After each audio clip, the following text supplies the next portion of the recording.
That's on crystal field theory, which is relation between colors and complex metal ions. Crystal field theory was proposed by Van Vleck and Hans Bethe in 1930. It speaks about bonding in complexes and their properties, and it is generally applied to transition metal ions in crystal lattice. The basic idea of this theory is attraction between the central metal atom and ligand is electrostatic in nature, and the metal ions is situated in an electric field caused by the ligands. I am showing to you the isolated free metal atom which contains degenerate d orbitals. There are two sets of d orbitals as you all know, that is T2g set and EG set. T2g d orbitals are dxy, dyz and dxz. EG d orbitals are dx square minus y square and dz square. T2g means triply degenerate. G stands for Gerard symmetry. If you observe these d orbitals of T2g set, all the orbitals are lying in between the axis. They are lying in between the axis. So they are called non-axial orbitals. The EG orbitals, the doubly degenerate orbitals, are lying along the axis. So they are called axial orbitals. So let us go for the silent features of CFT. The central metal ion is surrounded by ligands. These are the ligands, and this is the central metal atom. And the ligand should contain lone pair of electrons. It should contain 2 electrons, that is a lone pair of electrons. These ligands are treated as point charges. There may be two types of ligands. Negative ligands like F minus, Cl minus, Br minus, Cn minus, etc. They are called negative point charges. And neutral ligands like NH3, H2O, they are known as dipoles. In metal complex, the negative end of neutral ligand, that means if you go for NH3, if this is a NH3 ligand, that blue color one is a ligand, the lone pair of electrons present on NH3 will be facing the metal atom. The negative end of neutral ligand is oriented towards the metal atom, metal cation. There is no interaction between metal orbitals and ligand orbitals. There is no interaction between metal orbitals and ligand orbitals. Let us go for octahedral crystal field splitting. Since it is octahedral, the 6 ligands are surrounding the metal atom. And let us consider the interaction between ligands and metal d orbitals. According to octahedral crystal field splitting or crystal field CFT, the bonding between metal cation and the ligand is purely electrostatic. That is, there is interaction between cation and the ligand. All d orbitals on the metal have same energy in the free atom. However, when complex is formed, the ligands destroy the degeneracy of these orbitals and the orbitals will have different energy. So, if you observe here, this is a metal atom surrounded by 6 ligands, that is octahedral field. When initially the ligands are approaching the metal atom, the d orbitals are increased in energy because they face same interaction. When the ligands are far away, they face some interaction. All the d orbitals are equally increased in energy. They raise their energy level. When ligands are coming nearer and nearer to the orbitals, two orbitals, that is dz square orbital, dx square minus y square orbital, these EG orbitals, they face more repulsions because they are seen directly interacting with the ligands. So if it is dz square orbital, if you observe, this is directly facing the ligand. In the same fashion, dx square minus y square also is directly facing the ligand. So they repel, they interact more, and they increase in energy and they split. The T2g orbitals which are lying in between the axis,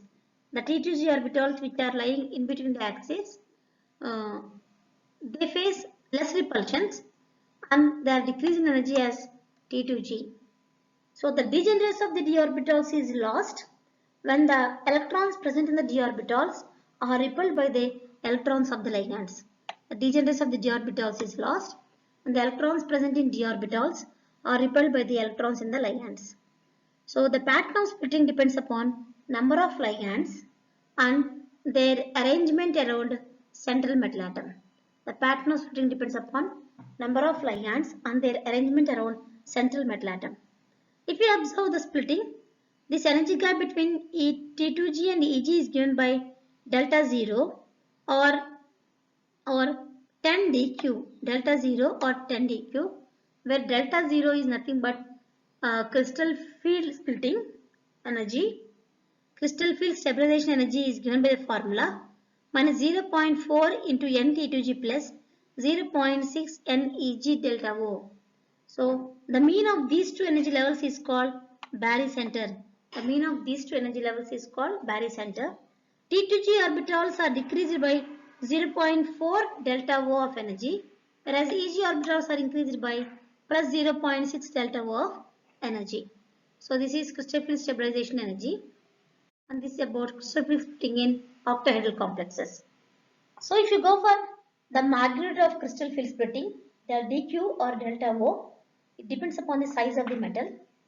If the size of the metal is large, then the splitting will be more. That means this is called splitting. This is delta O. This is 10 dq or delta O. The splitting will be more. The size of the metal is more. At the same time, with the increase in oxidation stage, the delta O also increases. And the magnitude of splitting also depends upon the strength of the ligands.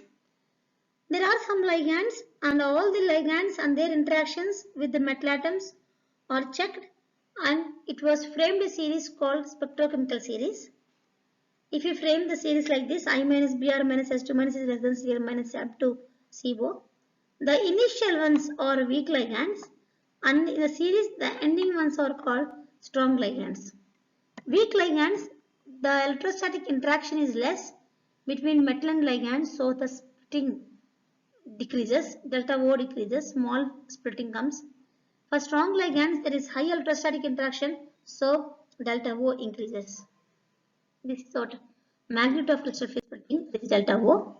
If you observe here the chromium complex, chromium hexafluoro complex, chromium hexa-aqua complex, chromium hexaammonium complex, chromium hexacyanide complex, all are octahedral, all contain chromium, but the ligand is varying.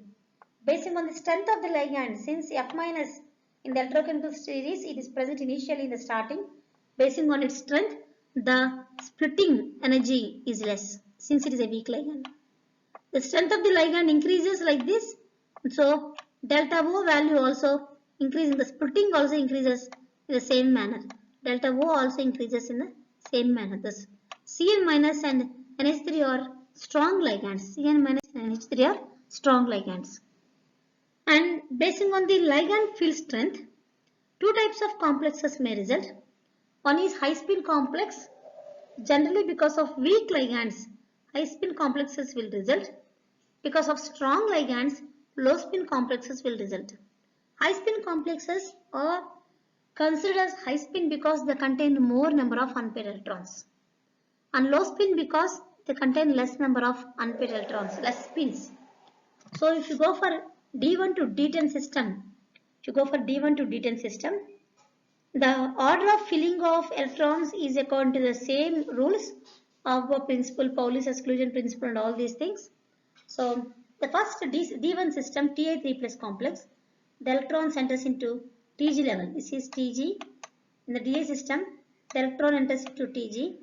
D2 also Tg level. D3 also same. So D1, D2, D3 always they form high spin complexes only.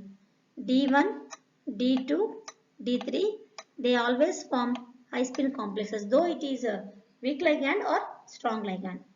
If you go for D4 system, if it is a high spin complex, the splitting difference is less.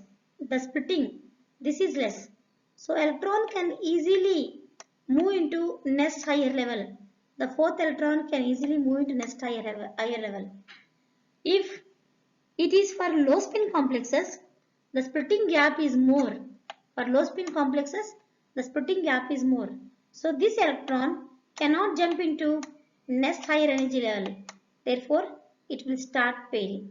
This electron cannot jump into next higher energy level. Therefore, the pairing starts in the lower energy level. Since the spins are paired up, the spin is low, it is called low spin. For D4 system, D5, D6 and D7, if you observe D4, D5, D6 and D7, distribution of d electrons depends upon whether the electron is weak or strong. The electron is weak, high spin complexes. If the electron is strong, low spin complexes. If the ligand is weak, high spin complexes. If the ligand is strong, low spin complexes. Again, if you go to D8 and D9 and D10 systems, whatever may be the pattern, whatever may be the strength of the ligand, the pattern will be same. They all result in high spin complexes. So this is about high spin versus low spin in octahedral crystal phase splitting. Let us summarize. The crystal field theory provides a basis for explaining many features of transition metal complexes. Examples include why transition metal complexes are highly colored, why some are paramagnetic while some are diamagnetic. Let me have a point here. Some are paramagnetic because of high spin complexes, some are diamagnetic because of their low spin complexes. The color of the transition metal complex is mainly because of there is the transition of electrons from one d orbital to other d orbital, that is from T2g to Eg and Eg to T2g. The spectrochemical series for ligands explains nicely the origin of color and magnetism for these compounds. So the color is explained through D to D transitions, and magnetic properties are explained because of high spin and low spin complexes. There is an evidence to suggest that metal ligand bond has covalent character, which explains why these complexes are very stable. And the covalency, the character brings stability to the molecule. Molecular orbital theory can also be used to describe the bonding scheme in these complexes. A more in-depth analysis is, however, required to explain the bonding scheme. So this is about crystal field theory. Thank you.